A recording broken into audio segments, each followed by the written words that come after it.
इस वीडियो में हम जानेंगे जो हमारे पास सेल में पहले से मौजूद डेटा है उसमें चेंजेस या हेरफेर कैसे करें। हम यह भी जानेंगे कि हमारे पास एक्सेल में कितने तरह के डेटा होते हैं। तो यहाँ पिछली वीडियो में हमने ख़त्म किया था। तो हमारे पास यहाँ एक्सेल बेसिक्स नाम की सेव्ड फाइल है। हम इसे ओपन करने के लिए इस पर डबल क्लिक करेंगे। इस वर्कशीट में हमारे पास सेल B2 से लेकर सेल C4 तक कुछ डेटा पहले से है। अगर आप B2 सेल को सिलेक्ट करके टाइप करेंगे तो ये पहले सेल को क्लियर कर देगा या नया इनपुट जो आपने दिया है उसको एंटर करेगा। तो अगर मैं कॉलम्स लिखना स्टार्ट करूं तो आप देखेंगे कि मुझे यह दोबारा पूरा टाइप करना पड़ा। लेकिन अगर मुझे इस टेक्स्ट को सारा क्लियर करने के बजाय इसका कुछ पार्ट एडिट करना हो तो एग्जाम्पल के लिए अगर मैं कॉलम्स के बजाय नंबर ऑफ़ कॉलम्स लिखना चाहता हूं तो ये कैसे करेंगे। तो ऐसा करने के लिए हम इस सेल पर डबल क्लिक करेंगे। अब यह सेल एडिट मोड में है। अब आप कहीं भी क्लिक कर सकते हैं जहां आप इस सेल में टेक्स्ट ऐड और रिमूव करना चाहते हैं। आप यहां ये ब्लिंक करता कर्सर देख सकते हैं। अब आप यहां टेक्स्ट ऐड कर सकते हैं। हम लिखेंगे नंबर ऑफ और एंटर प्रेस करेंगे। आपकी सेल अपडेट हो चुकी है।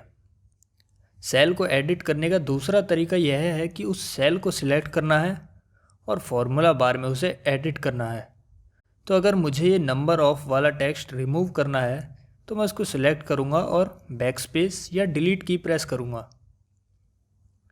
अब अगर आप पूरे सेल को या इसके अंदर के कंटेंट को डिलीट करना चाहते हैं तो आपको सेल सिलेक्ट करना है और कीबोर्ड पर डिलीट या बैकस्पेस बटन को दबाना है। अब आप देख सकते हैं इस सेल का कंटेंट क्लियर हो चुका है। अब आप नया टेक्स्ट एंटर कर सकते हैं अगर आप चाहते हैं तो। जल्दी से हम एक बार दोबारा देख लेते हैं। टेक्स्ट को रिप्लेस करने के लिए सेल पर क्लिक करके नया टेक्स्ट टाइप करें। टेक्स्ट को एडिट करने के लिए सेल पर डबल क्लिक करें और फिर टाइप करें। टेक्स्ट को क्लियर करने के लिए उस सेल पर क्लिक करके डिलीट या बैकस्पेस बटन को दबाना है। तो इस तरह हम सेल्स में पहले से दिए डेटा में बदलाव कर सकते हैं। अब हम टाइप्स ऑफ डेटा के बारे में डिस्कस करेंगे जो हम सेल्स में एंटर करते हैं। डेटा 3 टाइप का होता है। पहला टेक्सचुअल जो कि अल्फ़ाबेट्स कंटेन करता है जैसे कि सेल B2 जिसने कॉलम टेक्स्ट कंटेन किया हुआ है। दूसरा टाइप है न्यूमेरिक जो कि नंबर्स कंटेन करता है जैसे कि सेल C2 जो कि न्यूमेरिक वैल्यू कंटेन किए हुए है जो कि 16,384 है। और तीसरा टाइप फार्मूला है जैसा कि सेल C4 जिसमें हमने =C2 × C3 फार्मूला लिखा था। लेकिन न्यूमेरिक टाइप्स के डेटा में और भी फॉर्मेट्स होते हैं। होम टैब में यह नीचे आप और भी फॉर्मेट्स देख सकते हैं। बाय डिफ़ॉल्ट यह जनरल पर रहता है। अगर आप नंबर सिलेक्ट करते हैं तो यह फॉर्मेट 2 डेसिमल पॉइंट के साथ न्यूमेरिक हो जाएगा। अगर आप करेंसी सिलेक्ट करते हैं तो यहाँ एक करेंसी सिंबल ऐड कर देगा जैसे डॉलर या रुपए का सिंबल, और जहाँ ज़रूरत होगी वहाँ एक कॉमा लगा देगा। यहाँ और भी कई फॉर्मेट्स हैं लेकिन डेट फॉर्मेट सबसे ज़रूरी फॉर्मेट्स में से एक है। हमें यहाँ एक कॉन्सेप्ट समझने की ज़रूरत है। एक्सेल डेट और टाइम को एक स्पेशल टाइप की न्यूमेरिक वैल्यू की तरह ट्रीट करता है। सबसे पुरानी डेट जो कि एक्सेल को पता है वह है जनवरी 1, 1900। यह डेट नंबर 1 के रूप में मानी जाती है। उदाहरण के लिए सेल में 1 लिखते हैं। अब ड्रॉप डाउन में लॉन्ग डेट फॉर्मेट को सिलेक्ट करते हैं। आप देख सकते हैं नंबर 1 जनवरी 1900 की डेट में कन्वर्ट हो गया है जो कि एक्सेल के लिए पहली डेट है।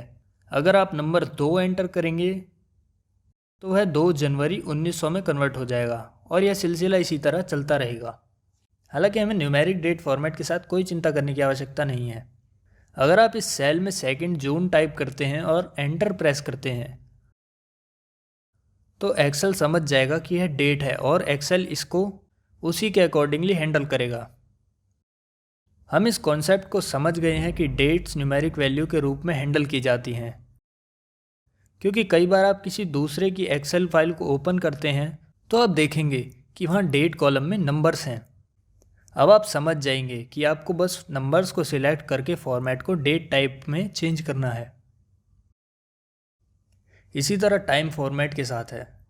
इसके अलावा अगर आपके पास किसी कॉलम में टेक्सचुअल डेटा है, जैसे बी कॉलम में हमारे पास टेक्सचुअल डेटा है, अब अगर हम इसी कॉलम में कोई नया टेक्स्ट टाइप करना स्टार्ट करते हैं तो एक्सेल हमें उसी कॉलम्स की वैल्यू के बेस पर हमें टेक्स्ट रिकमेंड करता है। तो जैसे इस कॉलम में आखिरी वैल्यू सेल्स है, तो हमारे यहाँ सी टाइप करते ही एक्सेल हमें रिकमेंड करता है कि आप यहाँ सेल टाइप कर सकते हैं। अगर आप ये चेंज एक्सेप्ट करना चाहते हैं तो आप एंटर प्रेस कर सकते हैं और इस सेल में रिकमेंडेड वैल्यू आ जाएगी। अगर आप यह वैल्यू इस्तेमाल नहीं करना चाहते तो आप कंटिन्यू टाइप कर सकते हैं, जो भी आप टाइप करना चाहते हैं। न्यूमेरिकल वैल्यूज़ के बारे में एक चीज़ और, जब हमने इस नंबर को जनरल फॉर्मेट से नंबर फॉर्मेट में चेंज किया तो हमने देखा कि इसमें डेसिमल पॉइंट्स के बाद 2 डिजिट ऐड हो गई। अगर आप इन डिजिट को रिमूव करना चाहते हैं या आप डेसिमल के बाद डिजिट्स को बढ़ाना चाहते हैं तो आप इन 2 ऑप्शंस पर क्लिक कर सकते हैं। पहला ऑप्शन डेसिमल पॉइंट के बाद वाले नंबरों की संख्या को बढ़ा देता है और दूसरा ऑप्शन डेसिमल पॉइंट के बाद वाले नंबरों की संख्या को घटा देता है। अगर हम इस सेल में यहाँ पाई की वैल्यू लें जो कि 3.14159 है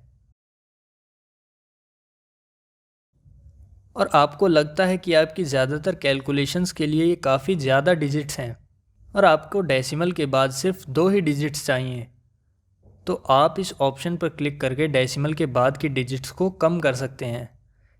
लेकिन आप फॉर्मूला बार में ओरिजिनल डिजिट्स की संख्या देख सकते हैं, लेकिन सेल में सिर्फ वही डिजिट्स दिखाई दे रही हैं जिन्हें हम देखना चाहते हैं। इसी के साथ हम यह लेक्चर ख़त्म करते हैं।